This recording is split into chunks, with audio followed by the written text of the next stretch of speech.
Marshall Peak. Kabanata 5333.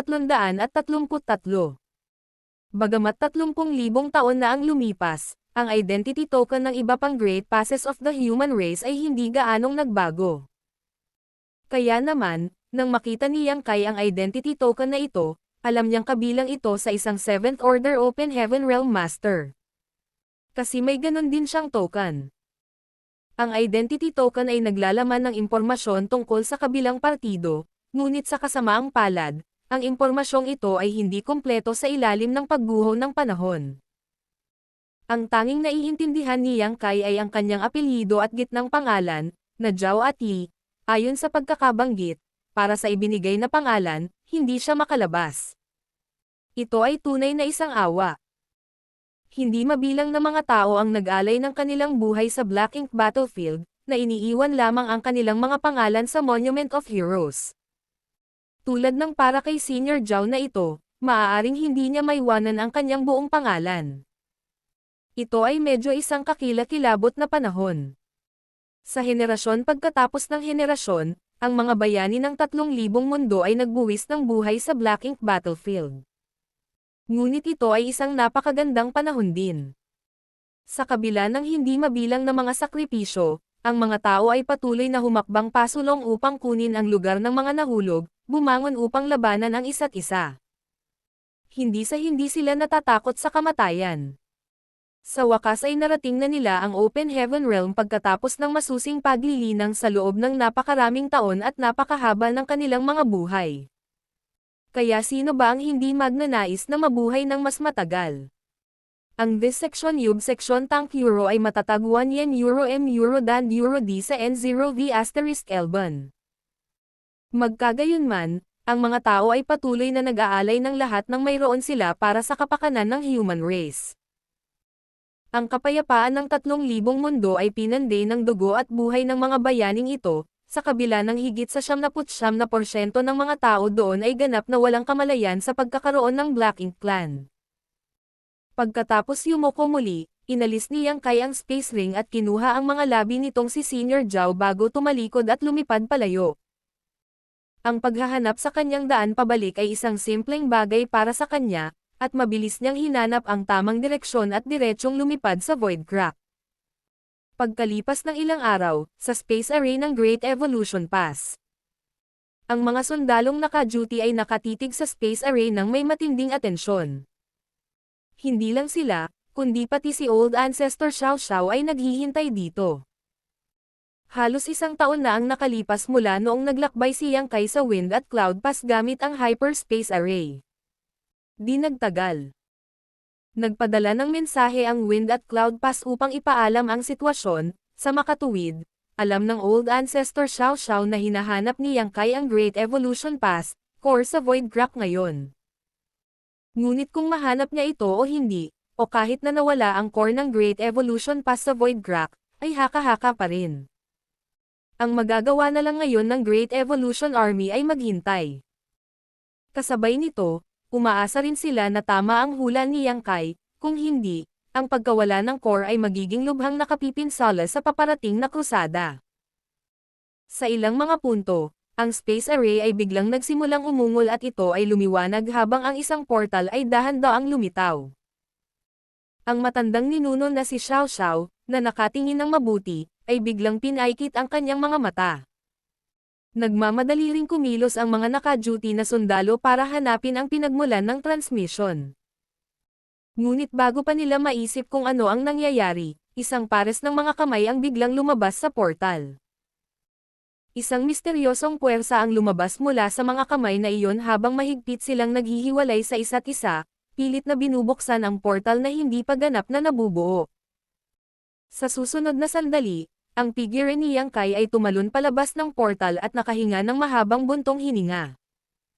Bagamat sanay siya sa Dao of Space, ang pananatili sa Void Crack sa loob ng mahabang panahon ay hindi kasiya siya.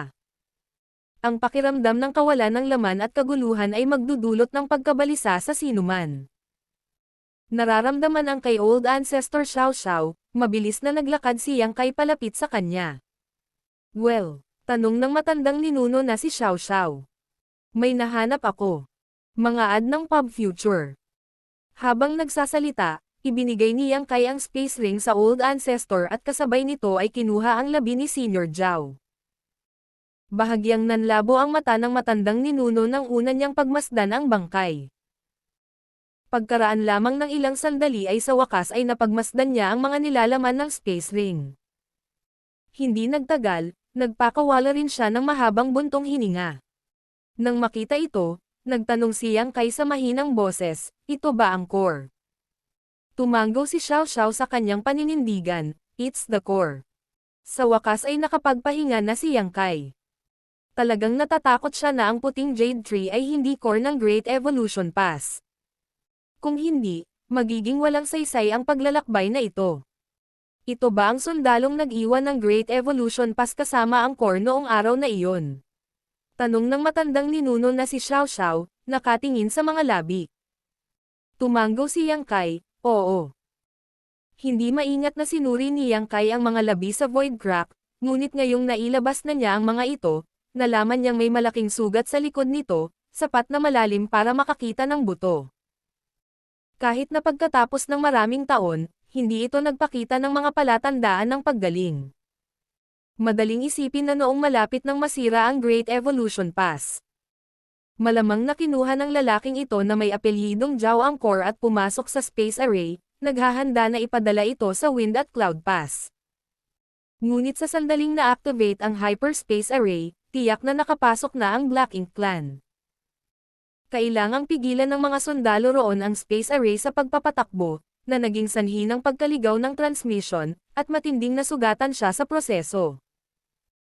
Nang naputol ang transmission, nawala si Senior Zhao sa void crack sa loob ng hindi mabilang na taon bago tuluyang napatay sa kanyang mga pinsala. Bago ang kanyang kamatayan, ginawa niya ang buong pagsisikap na ilagay ang core ng Great Evolution Pass sa kanyang space ring at alisin ang mga paghihigpit nito. Na ipinagkatiwala ang pagkumpleto ng kanyang gawain sa mga susunod na henerasyon. Masasabing kung hindi dahil sa pagsisikap ng senior na ito, hindi sana mahahanap ni Yang Kai ang core ng ganoon kadali. Ito ay isang misyon na ipinasa 30,000 taon na ang nakalilipas. Ilibing mo siya ng buong karangalan, utos ng matandang ninuno na si Xiao Xiao. Sumang-ayon si Yang Kai sabay tango, syempre. Dahil natagpuan ang core, hindi na kailangang mag-alala ni Yang Kai tungkol sa iba pa. Sa ilalim ng singil ng Old Ancestor, ang core ay na-install sa Great Evolution Pass bago siya naglabas ng pangkalahatang utos. Kaagad pagkatapos, ang mga aura ng 8th Order Open Heaven Realm Masters ay sunod-sunod na lumitaw sa loob ng Great Evolution Pass, na nagtitipon patungo sa isang lugar. Tuldok-tuldok. Ang bawat Great Pass ay may dalawang lubhang espesyal na lugar. Ang isa ay ang monumento ng mga bayani, na nagtala ng mga pangalan ng mga henerasyon ng mga nahulog na bayani na namatay sa labanan. Ang isa pa ay ang sementeryo, ang huling pahingahan ng mga namatay na ninuno. Ang bawat labanan laban sa Black Ink Clan ay napakatindi, at marami ang nawalan ng buhay sa labanan, walang iniwan kundi isang pangalan sa monumento ng mga bayani. Ngunit mayroon pa ring ilan na namatay na buo ang mga bangkay. Ang kanilang mga labi ay tinipon ng mga nakaligtas at inilibing sa sementeryo. Para sa mga sundalo ng Black Ink Battlefield, ang pagkamatay sa labanan ay hindi ang perpektong resulta, ngunit ito ay isang katanggap-tanggap. Bawat sundalo na tumuntong sa Black Ink Battlefield ay may hanggaring magbuwis ng kanilang buhay kung kinakailangan. Kahit na pagkatapos ng mga henerasyon ng mga sakripisyo. Ang lahat ng mga sundalo ay matatag na naniniwala na ang Black Ink Clan ay malilipol balang araw, na nililinas ang kaaway mula sa Black Ink Battlefield minsan at para sa lahat. Ang sementeryo ng Great Evolution Pass ay walang maraming labi ng mga nakaraang bayani. 30,000 taon na ang nakalilipas, sinakop ng Black Ink Clan ang Great Evolution Pass, at bagaman ang monumento ng mga bayani ay naiwang buo, ang sementeryo ay kailangang muling itayo. Ang nakaraang sementeryo ay nawasak na ng Black Ink Clan. Upang pinuhin ang napakalaking trono ng mga buto para sa Royal Lord. Ang Black Ink Clan ay hindi lamang nakolekta ang mga labi ng Human Race Masters mula sa larangan ng digmaan. Ngunit maging ang mga inilibing sa sementeryo, na sa wakas ay humantong sa paglikha ng trono ng buto para sa Royal Lord ng Great Evolution Theater. Sa kasalukuyan, ang tronong ito ay binuwag na ng matandang ninuno na si Xiao Xiao at ang mga labi ay inilibing sa sementeryo kasama ang mga labi ng mga sundalong namatay sa labanan upang kunin muli ang Great Evolution. And pass. Mga ad ng Pop Future. Mayroong higit sa 10,000 labi ang inilibing sa sementeryo. Marami sa mga martir ang namatay na walang naiwan maliban sa markang iniwan nila sa monumento ng mga bayani. Si Yang Kai ay tahimik na naghihintay sa harap ng sementeryo. Hindi nagtagal, isang bahid ng liwanag ang lumipad mula sa abot tanaw bago dumaong sa harapan niya. Bago magsalita ng anuman, magalang na yumuko muna ang bagong dating patungo sa sementeryo saka nagtanong, ano ito? Agad na sumugod si Grandmaster Ma Fan pagkatapos matanggap ang mensahe ni Yang Kai, ngunit hindi niya alam kung bakit pinili ni Yang Kai ang Locusyong ito. Karaniwan, walang pumupunta sa sementeryo, at sa tuwing pupunta sila, nangangahulugan ito na ang isang taong namatay sa labanan ay ililibing. Ang mga namatay sa labanan ay hindi kailangang magdalamhati, ang mga nakaligtas ay kailangan lamang na masigasig na linangin, itaas ang kanilang lakas, at pumatay ng mas maraming Black Ink Clansmen. Ito ang pinakamahusay na paraan upang aliwin ang mga patay. Kilala mo ba itong senior? Habang nagsasalita si Yang Kai, inilabas niya ang labi ni Senior Zhao at inilagay sa harap niya. Sinulyapan sila ni Grandmaster Ma Fan at agad na natigilan. Bagamat imposibleng makita ang orihinal na anyo ng lalaking ito matapos matuyo ang kanyang bangkay mula sa pagkakalantad sa Void Crack sa loob ng maraming taon. Nananatili pa rin ang mga bakas ng kanyang nakaraang mukha. Noong nakaraan, kapag ang Great Evolution Pass ay nasa kritikal na pangangailangan ng tulong, lahat ng Open Heaven Realm Masters ng Great Evolution Paradise ay sumugod sa larangan ng digmaan kung saan sila sa huli ay namatay sa huling labanan. Kung ang senior na may apelyidong Zhao na ito ay isang taong dumating upang suportahan ang Great Evolution Pass, dapat na makilala siya ni Grandmaster Ma Fan. Ito rin ang dahilan kung bakit nagpadala si Yang Kai ng mensahe sa kanya. Namatay na si Senior Zhao, ngunit kung maaari, dapat niyang subukang alamin ang kanyang buong pangalan para mailagay ito ng maayos sa monumento ng mga bayani. Pinatunayan ng realidad na kinilala ni Grandmaster Ma Fan ang senior na ito. Nagsimulang manginig si Grandmaster Ma Fan. Lumuhad siya sa lupa at magalang na yumuko ng 3 beses sa labi bago dahan-daang tumayo at bamulong na may bahagyang pulang mata. Siya ang martial uncle ng Great Evolution Paradise na si Zhao Yihuan. Bahagyang tumango si Yang Kai, kinumpirma na tama si Grandmaster Ma Fan. Pinigilan ni Grandmaster Ma Fan ang kanyang pananabik at nagtanong, saan mo siya natagpuan? Napabuntong hininga si Yang Kai, sa Void Crack sa pagitan ng Great Evolution Pass at Wind and Cloud Pass. Nang masira ang Great Evolution Pass, kinuha ni Senior Zhao ang core at sinubukan itong dalhin ng ligtas sa Wind at Cloud Pass. Sa kasamaang palad, ang Space Array ay hindi pinaganya sa oras na iyon upang pigilan ang Black Ink Clan na gamitin ito at siya ay nakulong sa Void Crack mid-transit. Naunawaan kaagad ni Grandmaster Ma Fan ang lahat. Iilan lang ang nakakaalam tungkol sa pagkawala ng Great Evolution Pass, core, ngunit isa si Grandmaster Ma Fan. Ito ay dahil ang matandang ninuno na si Xiao Xiao ay naghanda para sa lahat ng mga kaganapan, sa isang tabi. Palagi niyang hinaharas ang Royal Lord. Humihingi sa kanya ng core, habang sa isa't isa, tinanong niya ang Artifactor Fine ng Great Grandmaster sa pass para makita kung maaari nilang ganapin ang isang kapalit. Sa kasamaang palad, kahit na may Grandmaster Ma Fan at iba pang mga kasanayan sa Artifactor Fine ng Masters, ang kanilang pag-unlad ay napakabagal. Ang core ng bawat pass ay isang sinaunang artifact. Hindi ginaganap ang mga tao sa panahong iyon ay mas mahusay sa Artifactor Fine kaysa sa kasalukuyang henerasyon. Ngunit ang mga Artifact Refiner ng panahong iyon ay dapat na gumugol ng napakalaking oras, pagsusumikap, at subukan upang ganapin ang mga core na ito. Ang pinakakulang ni Grandmaster Ma Fan at ng iba pa para mapuno ang isang kapalit ay oras. So hanap mo na rin si core. Biglang tanong ni Grandmaster Mafan. Tumango si Yang Kai. Hindi nakapagtataka. Hindi nakapagtataka kung gaano karaming 8th Order aura ang lumitaw ngayon at nagtipon. Nahanap na pala ang core. Malinaw, ang Old Ancestor Xiao Xiao ay gustong humiram ng lakas ng 8th Order Open Heaven Realm Masters para i-install ang core at magpatakbo ng ilang pagsubok. Nang matagpuan na ang labi ng kanyang sect elder. Itinapon ni Grandmaster Mafan sa kanyang isip ang paggamit ng core at tinulungan ni Yang Kai na ilibing ang kanyang martial uncle sa sementeryo ng walang pag-aalinlangan. Sa totoo lang, hindi ganoon kalapit si Mafan sa martial uncle na ito na si Zhao Yihuan.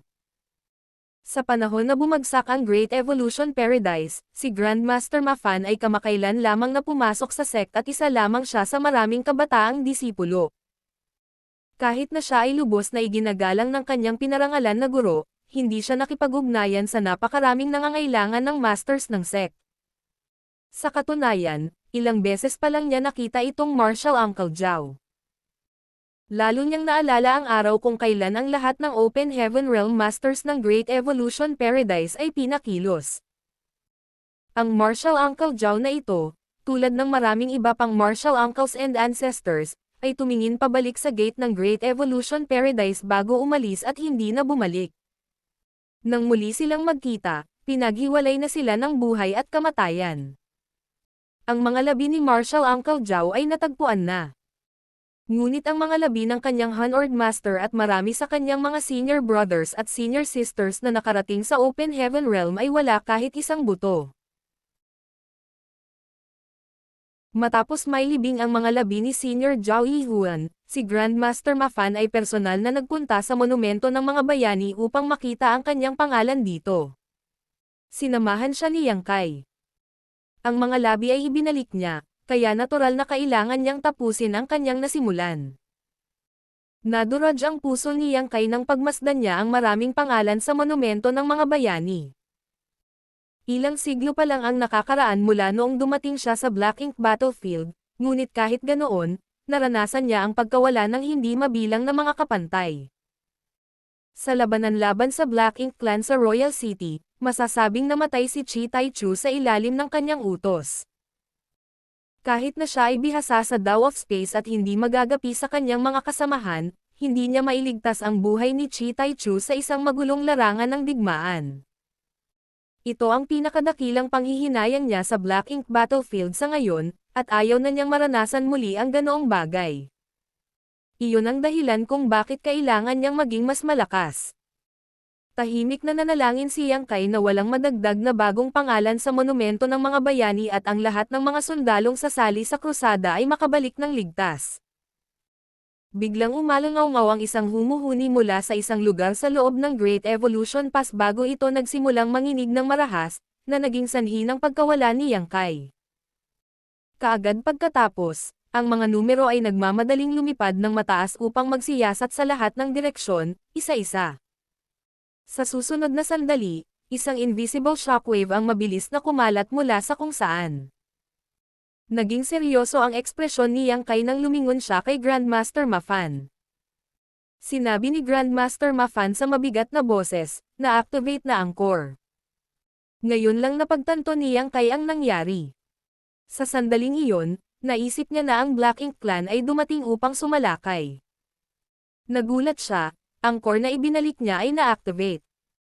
Tulad ng para sa Great Evolution Pass, kasama ang core na naka-install, ito ay ganap na naiiba mula sa dati. Kung ang Great Evolution Pass ng nakaraan ay isang walang buhay na bagay. Kung gayon ang kasalukuyang Great Evolution Pass ay nagbigay kay Yang Kai ng pakiramdam ng isang buhay na nilalang, na para bang ito ay naging isang higanteng hayop. At ang higanteng hayop na ito ay kasalukuyang nagugutom. Ang buhay lang ng Black Ink clan ang makakabusog nito. Ang mga panginginig ay nawala ng kasing bilis at bigla ang pagdating nila, at ang Great Evolution Pass ay bumalik sa normal pagkatapos lamang ng ilang paghinga. Para itong isang natutulog na dragon na biglang inilabas ang ulo mula sa kanyang kuweba, lumingalinga sandali, at pagkatapos ay umatras. Nararamdaman ng lahat na nagbago ang Great Evolution Pass. Magsisimula na ang krusada, maghanda, sabi ni Grandmaster Mafan bago lumipad patungo sa pinanggalingan ng mga pagyanig. Labis siyang na-curious tungkol sa core ng Great Evolution Pass at natural na gustong pag-aralan din ito. Kung isang araw ay nasira ang core, isang Great Grandmaster Artifact Refiner na tulad niya ang kakailanganin para ayusin ito. Habang pinapanood ang figure ni Mafan na lumiliit at lumiliit, ang puso ni Yang Kai ay nagsimulang tumibok ng mabilis sa pananabik. Narito na ang krusada. Nakasalalay sa mga resulta ng krusada na ito kung ang mga tao ay mabubuhay sa wakas sa kapayapaan. Kung talagang mapupuksa nila ang Black Ink Clan mula sa Black Ink Battlefield, wala nang anumang banta sa 3,000 worlds. Ang mga henerasyon ng mga elite ay hindi na kailangang umalis sa kanilang mga tahanan para sa larangan ng digmaan kung saan ang kanilang tanging kapalaran ay kamatayan. Kumurap-kurap ang figure ni Yang Kai habang nagbabago ang mga space principles at nawala siya sa kanyang pwesto. Ang konsepto ng isang krusada ay hindi isang bagong bagay. Matagal nang iniisip ng mga tao na maglunsad ng krusada, ngunit ang ideyang ito ay naging imposibleng ipatupad sa iba't ibang dahilan. Una sa lahat, hindi malulutas ang katiwalian ng Black Ink Strength.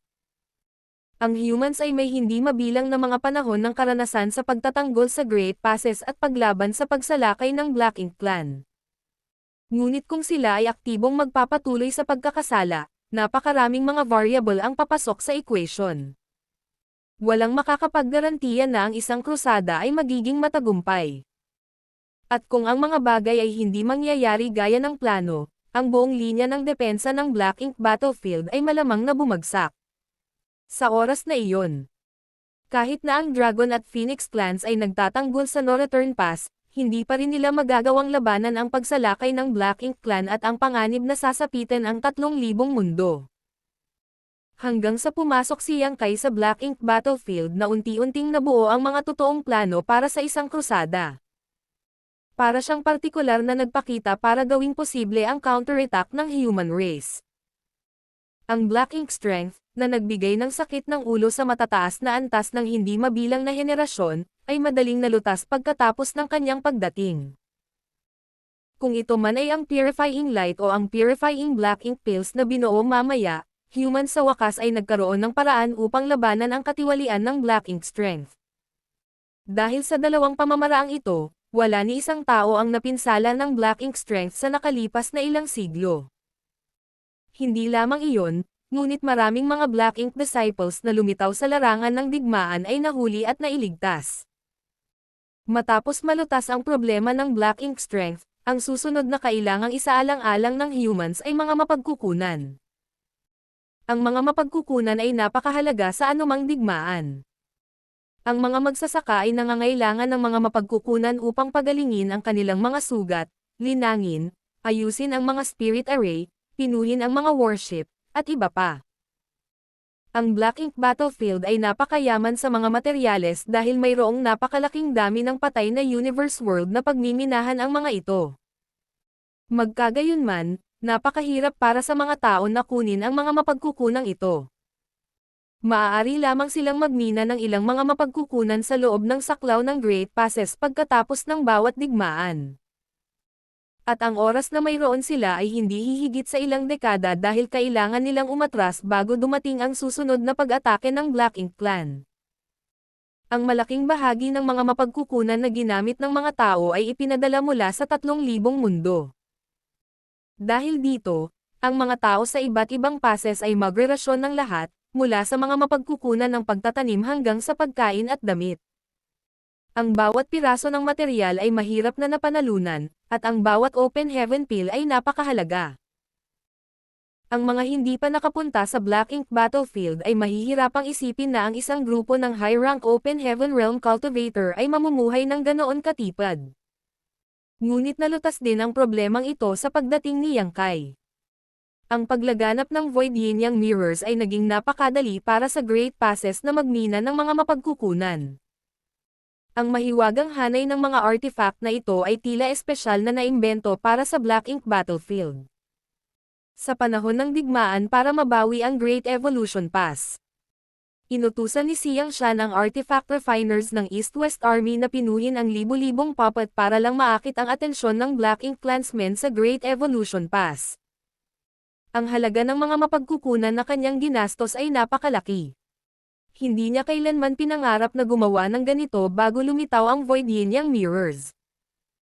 Dahil ang problema ng Black Ink Strength at ang mga mapagkukunan ay naasikaso na, ang natitira na lang ay ihambing ang lakas. Sa mga tuntunin ng mga numero, ang Black Ink Clan ay may likas na kalamangan. Ang bawat Great Pass ay may populasyon na humigit kumulang 30,000 human soldiers, ngunit sa kaukulang mga teatro, ang Black Ink Clan Army ay palaging may bilang na milyon-milyon. Bagamat ang karamihan ng Black Ink Clansmen ay medyo mababa ang lakas, walang kulang sa mga masters tulad ng Territory Lords. Kung ang mga tao ay walang sapat na lakas, ang krusada ay isang walang laman na banta. Ang mga feudal lords ay hindi gaanong nababahala at marami ang namatay sa bawat digmaan, ngunit ang pagpatay sa isang teritoryo Panginoon ay isang ganap na naiibang konsepto. Ang Evil Purging Divine Spear ay isinilang para sa layuning ito. Ang sandata na ito ay gaganap ng isang mahalagang papel sa krusada.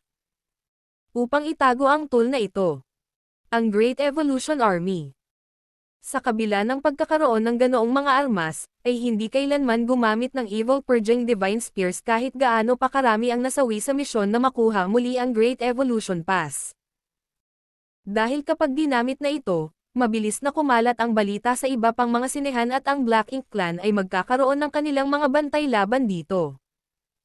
Sa panahong iyon, ang pagiging epektibo ng Evil Purging Divine Spear sa iba pang mga sinehan ay magiging mas limitado.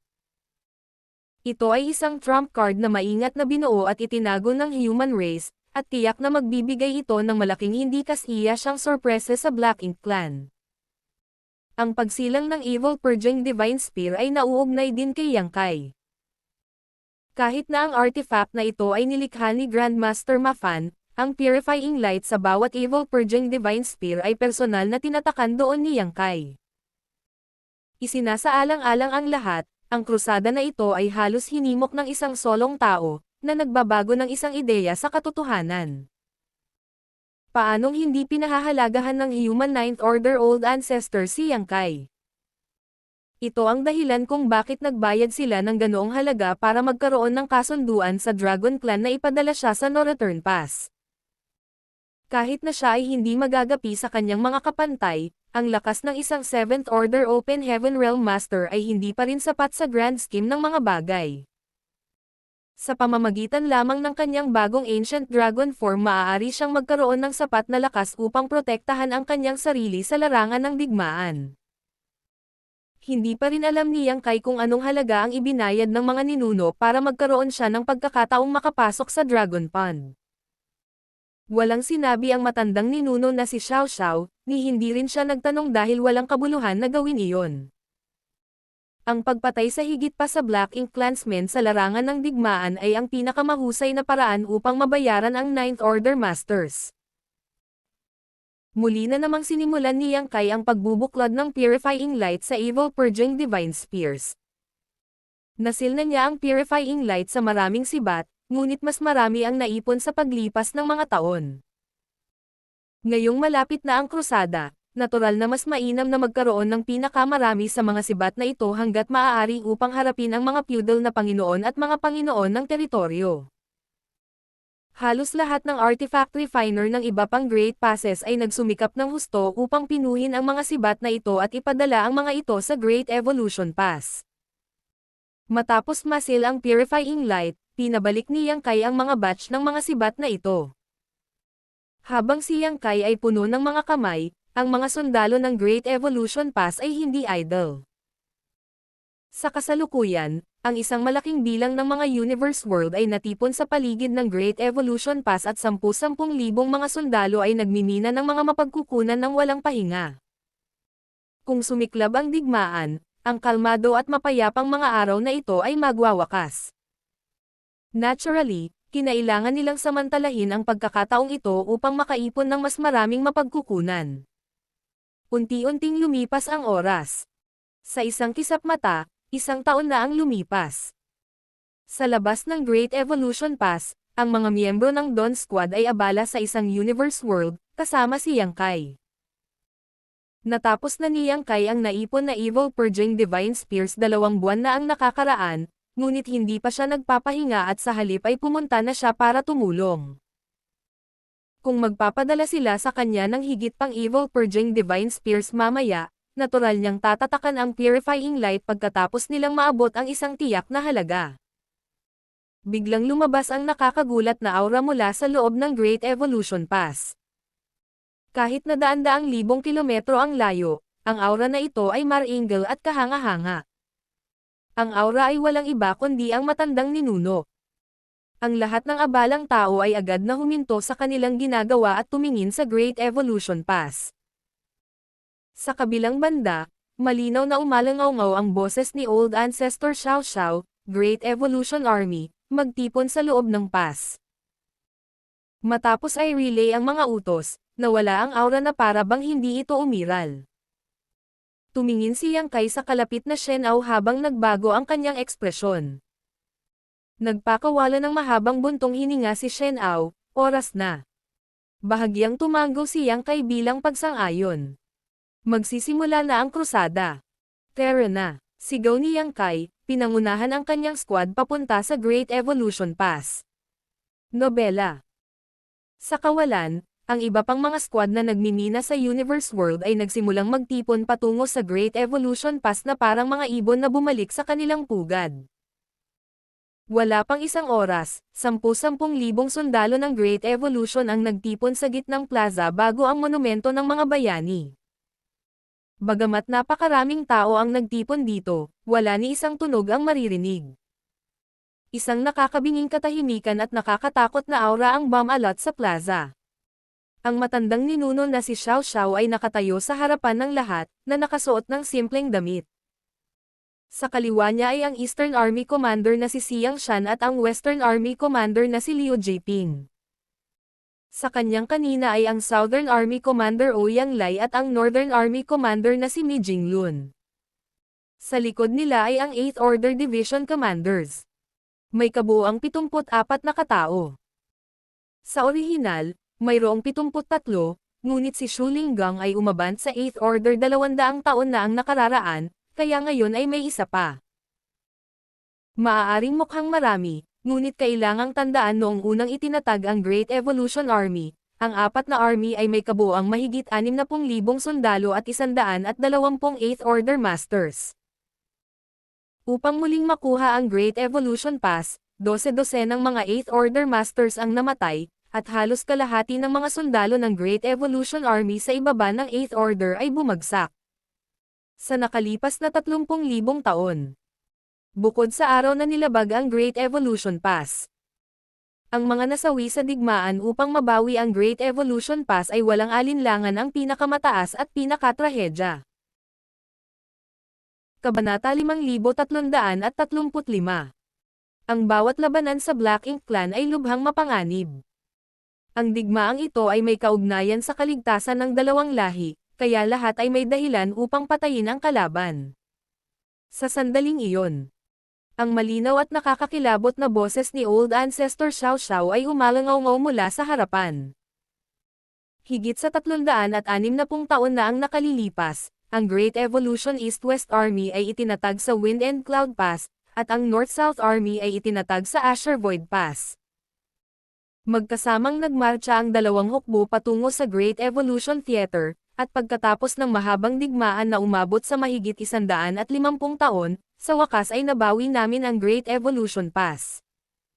Parehong natalo ang dalawang hukbo, ngunit, sulit ang lahat ng kanilang sakripisyo. Ang muling pagkuha ng Great Evolution Pass ay ginagamit sa linya ng depensa ng human race ay wala ng anumang mga bahid.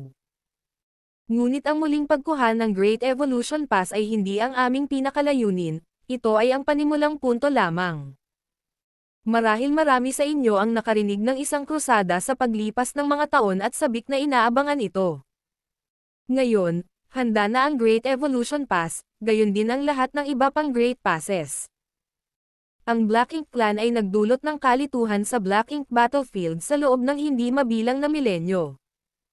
At tayong mga tao ay pinilit na ipagtanggol ang iba pang Great Passes sa lahat ng oras na ito. Bagamat nagbayad kami ng malaking halaga at nag-alay ng hindi mabilang na buhay, wala kaming pagpipilian kundi ang manatiling walang kibo, walang kakayahan na makakasala. Hindi naman sa ayaw namin, kundi sa hindi namin kaya. Gayunpaman, ang pagtatanggol lamang ay hindi malulutas ang anuman. Muli at muli, ang bawat henerasyon ay iniiwan ang problema sa susunod, ngunit ito ang ating panahon ngayon. Dapat ba nating ipaubaya ang problemang ito sa susunod na henerasyon, at hayaan silang mag-asikaso nito? Walang gustong makita ang kanilang mga anak at apo na lumaban sa Black Ink Clan sa Black Ink Battlefield, na hindi nakikita ng anumang pag-asa tagumpay ng. Hindi rin ito ginusto ng ating mga ninuno. Ginawa na nila ang kanilang makakaya, at kung wala silang pagpupursige, pagsisikap, at sakripisyo, hindi tayo tatayo rito ngayon at nagsasalita ng mga kalokohan.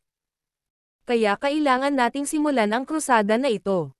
Nasa atin na ngayon ang lahat ng kailangan para gawin iyon.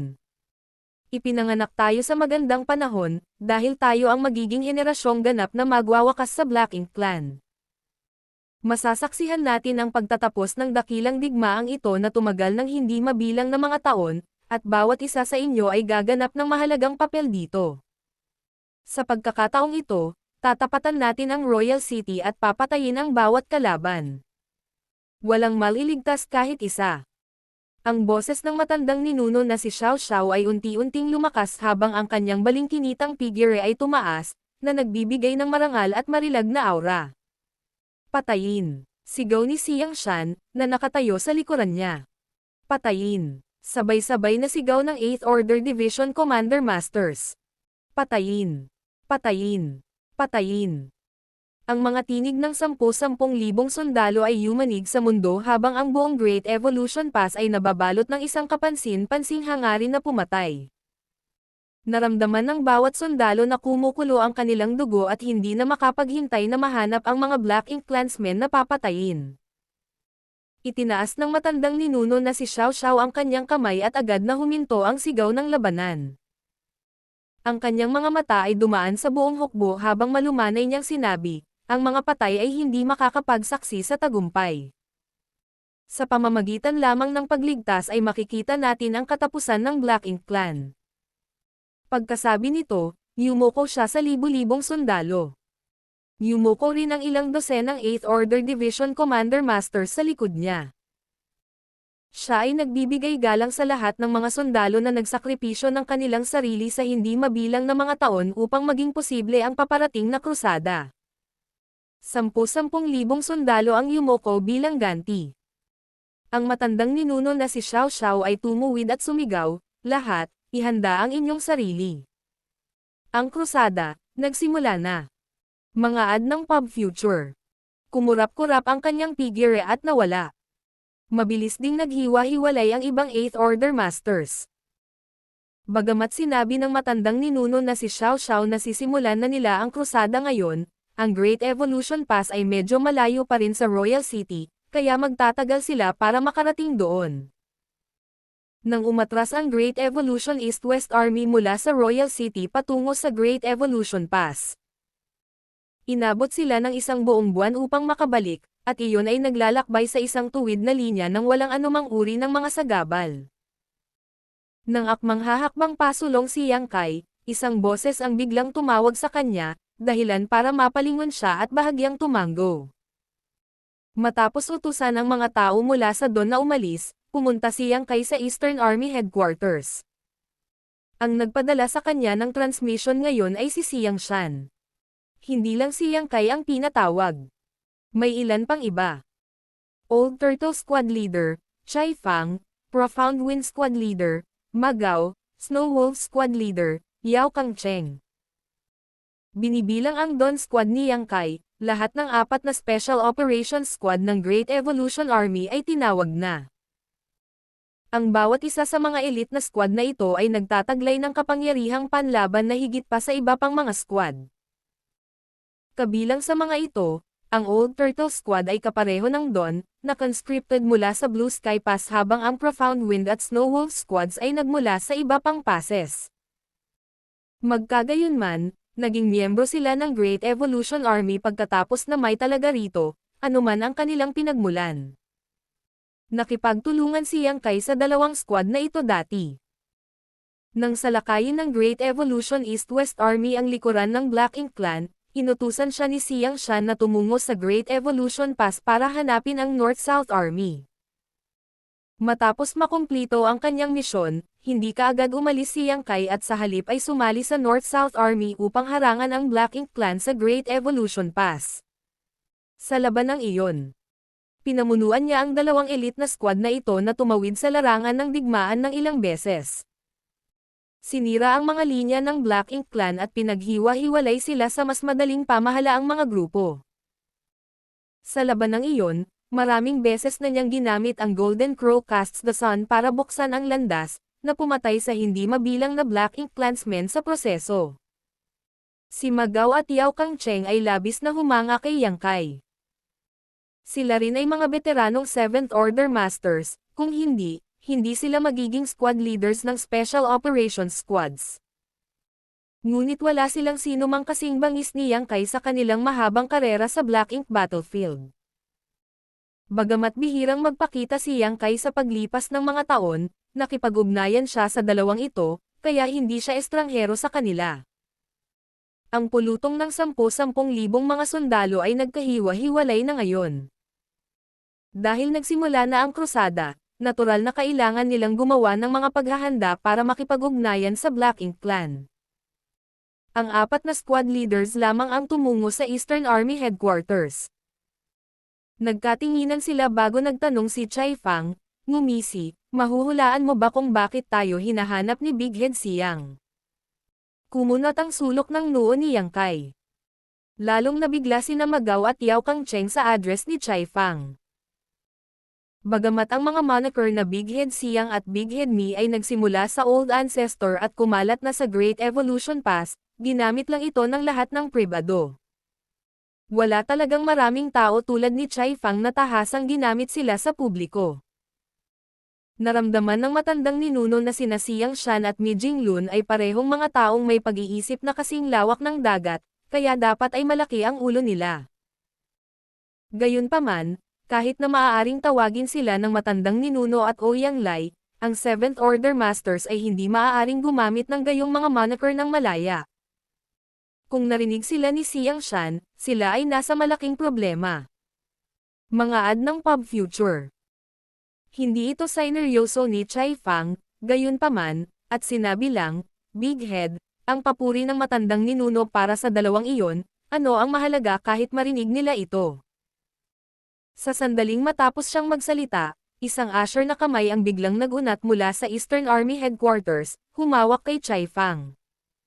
Nagulat si Chai Fang. Nang malapit na siyang umiwas, isang hindi nakikitang puwersa ang pumipigil sa kanya.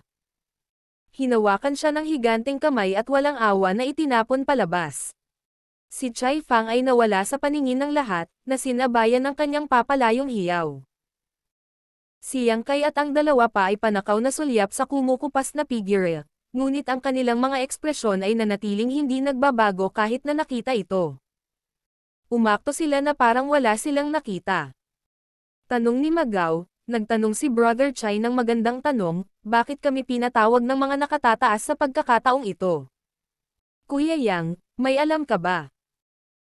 Sa buong Great Evolution Pass, hindi pa banggitin ang 7th Order Open Heaven Realm Masters, kahit ang 8th Order Open Heaven Realm Masters ay hindi makakasama sa Old Ancestor tulad ni Yang Kai. Kaya, kung may nakakaalam ng isang bagay, si Yang Kai iyon. Gayunpaman, umiling lang si Yang Kai bilang tugon. Wala akong narinig na kahit ano, ngunit dahil kaming 4 ay tinawag dito, dapat ay may kaugnayan ito sa isang bagay na tanging ang aming mga squad ang makakagawa. Kung kailangan kong hulaan, tinatawagan nila kami upang subaybayan ang ruta, tiktikan ang mga paggalaw ng kaaway, o isang katulad na bagay. Tumanggaw si Yao Kangcheng bilang pagsang-ayon matapos itong marinig, makatuwiran iyon. Narinig ko mula sa aking martial uncle na mula nang matagpuan ang core ng Great Evolution Pass, maaari nang pakilyusan ang Great Pass. Ngunit kahit na ang lumang ninuno lamang ay hindi makakagalaw ng napakalaking mobile palace artifact. Hindi bababa sa 68th Order Masters ang kakailanganin para tulungan siya para maging maayos ang mga bagay-bagay. 60. Napuno ng pagtataka ang mukha ni Magaw. Sa ngayon, may kabuoang 74 na 8th Order Masters sa Great Evolution Pass. Kapag nawala na ang 60 sa kanila, hindi ba ibig sabihin ay 14 na 8th Order Division Commander na lang ang malayang makakakilos? Tama. Tumanggaw si Yao Kangcheng bilang pagsang-ayon. Malamang na kailangan ng 14 na 8th Order Open Heaven Realm Masters na bantayan ang pass para maiwasan ang anumang aksidente, kaya malamang na sa atin ang responsibilidad ng scouting. Dapat tama ang hula ni Kuya Yang. Biglang naisip ni Yang Kai ang isa pang problema. Ang kilusan ng Great Evolution Pass ay nangangailangan ng pinagsamang pagsisikap ng Old Ancestor at 68th Order Masters, kaya hindi ba ito ay pareho para sa iba pang mga passes? Kung gayon, ang karamihan sa lakas ng mga passes ay lubhang mababawasan sa panahon ng krusada. Kung tumakbo sila sa Black Ink Clan Army, tiyak na magugulo sila. Kasalukuyang mayroong 74 na 8th Order Masters sa Great Evolution Pass, ngunit iyon ay dahil nagkaroon ng 128 Order Masters noong unang itinatag ang Great Evolution Army. Bagamat marami sa kanila ang namatay sa labanan, ang bilang ng natitirang 8 Order Masters ay higit na lumampas sa average sa iba pang Great Passes. Nagdududa kung ang lahat ng iba pang Great Passes ay may 68th Order Open Heaven Realm Masters. Kung napakaraming Masters ang kailangan na magmaneho ng Great Passes, ang 8 Order Open Heaven Realm Masters na ito ay hindi madaling makakakilos. Halimbawa, ang Blue Sky Pass na pinakapamilyar ni Yang Kai. Sa orihinal, mayroon itong humigit kumulang 68th Order Open Heaven Realm Masters, ngunit pagkatapos ilipat si Xiang Shan at 4 na iba pang 8th Order Masters, tiyak na hindi ito sapat. Nakagawa lang siya ng casual na hula kung bakit ipinatawag ni Xiang Shan ang 4 na squad leaders, ngunit sa hitsura nito, maaaring tama ang kanyang hula. Ang isang 8th Order Master ay hindi madaling maipadala, ngunit ang mga scout ay kinakailangan para sa mga misyon ng reconnaissance sa panahon ng krusada. Ang mga Special Operations Squad ay ganap na angkop para sa ganitong uri ng misyon. Ang isang army ay palaging nagaganap ng mga scout. Kahit na ang East-West Army ng Great Evolution ay mga umatras mula sa Royal City, nanguna pa rin ang mga scout. Not to mention, ito ang krusada ng human race. Habang nagsasalita sila, dumating sila sa Army Headquarters ng Eastern Army. Ang nagbabantay sa pinto ay isang matandang kakilala, ang adjutant ni Xiang Shan, si Li Xing. Nang makita niyang dumating ang mga squad leaders, nakangiti niyang sinabi, hinihintay ng Army Commander ang lahat, mangyaring pumasok. Hindi na kailangang magulat ng anuman. Pagkaraan ng ilang sandali, nakita ni Yang Kai at ng iba pa si Xiang Shan na nakatayo sa likod ng kanyang mga kamay sa loob ng Army Headquarters. Isang universe chart ang lumulutang sa harap ni Xiang Shan, ang kanyang divine sense ay nagkataong umaalingaw-ngaw na parang may pinag-aaralan. Hindi siya inistorbo ni Yang Kai at ng iba pa. Matapos maghintay ng ilang sandali, sa wakas ay iniligpit ni Xiang Shan ang universe chart at inilagay ito sa mesa bago nagsalita, tama ang iyong mga hula. Pinatawag kita dito dahil gusto kong umalis ka muna at maging scouts. Nagsalubong ang mga sulok ng kilay ng tatlo. Gaano karaming libreng oras ang mayroon ka sa iyong mga kamay? Narinig mo lahat ng pinag-uusapan natin habang nasa daan. Nakikinig ka ba? Hindi nakakagulat na si Chai Fang ay itinapon sa Great Evolution Pass nang tawagin niya si Big Head Siang. Sa panig ng Great Evolution, ang Old Ancestor at marami pang ibang 8th Order Masters ay kailangang magtulungan upang i-activate ang core at i-drive ang Great Pass. Dahil dito, hindi natin natitira ang maraming 8th Order Open Heaven Realm Masters na malayang makakagawa, at ang iilan ay maaaring magkaroon ng sarili nilang mga responsibilidad at hindi madaling ipadala. Pagkatapos ng maraming deliberasyon, napagpasyahan namin na ang iyong mga squad ay magiging pinakamahusay na mag-scout ng daan at tukuyin ang mga posisyon ng kaaway. Si Yang Kai at ang iba ay tumanggo at ikinuyom ang kanilang mga kamao. Sir, pakipaliwanag kung ano ang dapat naming gawin.